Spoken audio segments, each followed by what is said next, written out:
4 determinants and matrices solved. Example first, show that this is determinant of order 3. There are 3 rows, first row, second row and third row, and 3 columns, first column, second column and third column. Therefore order of this determinant is 3.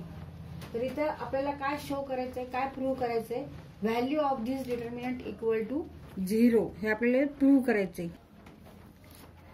तर कोणत्याही डिटर्मिनंटची value केव्हा 0 असते, जेव्हा त्या determinant मध्ये 2 row हे identical असतात किंवा 2 कॉलम्स हे आयडेंटिकल असतात. समजा आता हा रो आणि हा रो हा आयडेंटिकल आहे. समजा इथे ABC आहे, इथे पण ABC आहे आणि इथे कोणताही नंबर समजा XYZ आहे, कोणताही X1 Y1 Z2 काय कोणताही नंबर असला तरी चालेल. पण हे जर 2 रो आयडेंटिकल असतील, when 2 rows and 2 columns are identical, then value of determinant is 0. त्यावेळेस त्या डिटर्मिनंटची व्हॅल्यू किती असणार आहे, 0 असणार आहे. जर हे 2 रो सारखे आहेत, इथे A आहे, इथे A आहे, इथे B आहे, इथे B आहे, इथे C आहे, इथे C आहे, त्यामुळे ते आपण ह्याची व्हॅल्यू न बघताच लिहू शकतो की value of this determinant is 0. तसंच 2 कॉलम्स जर सेम असतील, ABC, समजा ABC इकडे XYZ घेऊ आपण. आता इथे हा फर्स्ट कॉलम आणि सेकंड कॉलम कसे आहेत, आयडेंटिकल आहेत, सेम आहेत, आयडेंटिकल आहेत. त्याच्यामुळे ह्या डिटर्मिनंटची व्हॅल्यू ही 0 येणार. जरी तुम्ही हा डिटर्मिनंट सॉल्व्ह केला, एक्सपान्शन फॉर्म्युला वापरला, सॉल्व्ह केला, तरी आन्सर किती येणार आहे, 0च येणार आहे. तर इथे आपण ह्या प्रॉपर्टीचा, ही जी डिटर्मिनंटची प्रॉपर्टी आहे त्याचा इथे आपण वापर करणार आहोत. आता इथे हा डिटर्मिनंट आहे, ह्याची व्हॅल्यू किती आहे, 0 आहे, हे प्रूव्ह करायचंय. तर आता पूर्ण एक्सपान्शन करण्याची गरज नाहीये. पूर्ण एक्सपान्शन फॉर्म्युला वापरायचा म्हणजे 101 घ्यायचं, नंतर मग इथे क्रॉस मल्टिप्लिकेशन घेऊन मायनस करायचं, परत इथे मायनस घ्यायचं, परत ह्या पद्धतीने जाण्यापेक्षा आपण इथे प्रॉपर्टी वापरायची. कोणती, की Wien 2 rows or 2 columns are identical, then value of the determinant is 0. आता आयडेंटिकल होण्यासाठी काय करावं लागेल, इथे समजा तुम्हाला काही दिसते का साम्य ह्या रो मध्ये किंवा कॉलम मध्ये, तर इथे 1 आहे, इथे 1 आहे, इथे 2 आहे, इथे 2 आहे, इथे 3 आहे, पण इथे 101 आहे, इथे 202 आहे, इथे 303 आहे. जर इथे आपण 101 मायनस 1 इक्वल टू 100, इथे 100 होईल. 101 मायनस 1 इक्वल टू इथे 100 होईल. 202 मायनस 2 इक्वल टू इथे 200 येतील. 303 मायनस 3 इथे 300 येतील.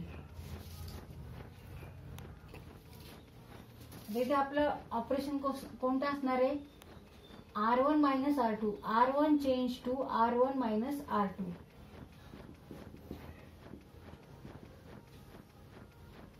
म्हणजेच 101 minus R2 element in third row.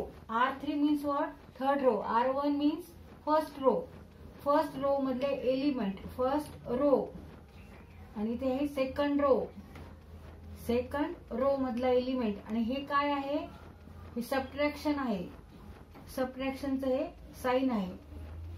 तर रो फर्स्ट मधला एलिमेंट घ्यायचा आणि रो थर्ड मधला एलिमेंट घ्यायचा आणि मायनस करायचा, म्हणजे 101 मायनस 1.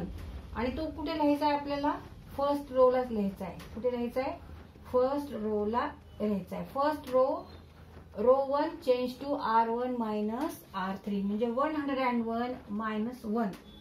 इथे 202 मायनस 2, 303 मायनस 3 करायचे आणि बाकी सगळेच एलिमेंट जे आहेत ते तसेच लिहायचे. 1 2 3. 101 मायनस 1, 101 वजा 1 100, 202 वजा 2 200 200 303 मायनस 3 300 303 वजा 3 300 आहे. आणि बाकीचे एलिमेंट्स बाकीचे घटक जे आहेत ते तसेच लिहायचे. फक्त आपण चेंज कुठे केलेला आहे, फर्स्ट रो मध्ये चेंज केलेला आहे. हा जो रो होता, हा जो रो आहे ह्याच्यामध्ये आपण चेंज केला आहे. R1 change to R1 minus R3 आणि ते आपण आन्सर लिहिले. आता ह्याच्यानंतर आपल्याला काय करता येईल, अजून 2 रो आयडेंटिकल आणायचे आपल्याला. तर हा रो आणि हा रो आपण आयडेंटिकल आणणार आहोत. ते कसा आणणार, आता इथे 100 आहे, इथे 200 आहे, इथे 300 आहे. 100 means what, 100 into 1 equal to 100. 200 means 100 into 2 equal to 200. 300 means 100 into 3 equal to 300.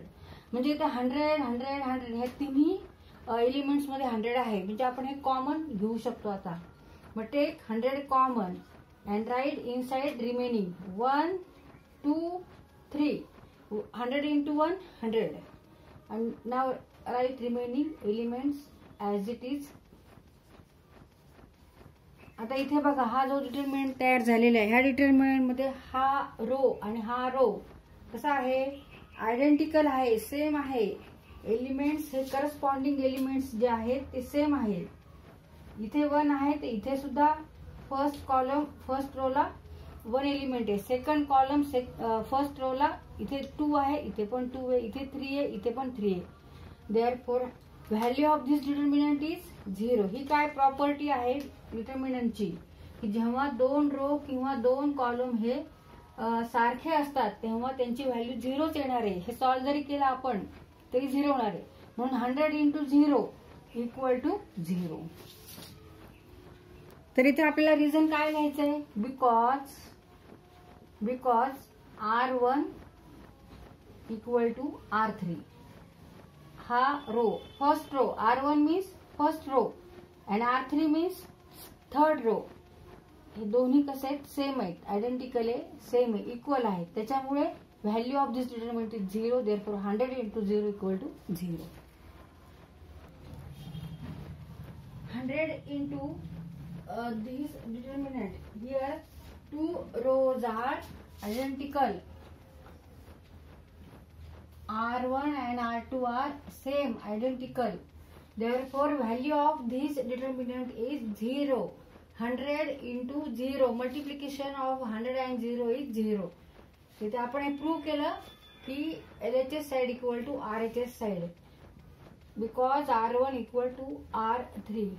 Row R1 and R3 are identical.